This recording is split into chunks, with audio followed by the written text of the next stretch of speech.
நம் ஜீவாத்மா, நம்முடைய ஆத்மா, நாம் இதன் மீது ஆனந்த கூத்தாடுவான். நெத்தினா என்ன? ஆக்ஞா.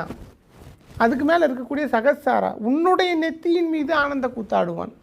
நந்தின்றதே ஜீவாத்மாவை குறிக்கிறது. புரியுதுங்களா?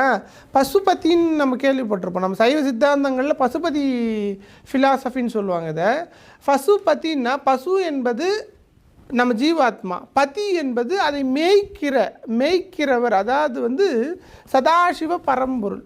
சதாசிவ பரம்பொருளுடைய ஒரு சாரம் தான் நம்ம எல்லாருமே. இந்த விஷயத்தை உணர வேண்டும் என்பதற்கு தான் பிரதோஷ வழிபாடே வச்சாங்க. நீ அங்கே போயிட்டு நான் நந்திக்கு பால் அபிஷேகம் பண்ணுறேன், தேன் அபிஷேகம் பண்ணுறது அது அல்ல. உன் மனதிற்குள் இருக்கக்கூடிய சதாசிவத்துக்கு ஆத்மார்த்தமாக உன் உள்ளத்தால் நீ அபிஷேகம் செய்ய வேண்டும். அப்போ அதுக்கு பண்ணணும்னா என்ன பண்ணணும்? பசி சாப்பிடாம ஏன் உன்னை இருக்க சொன்னாங்க?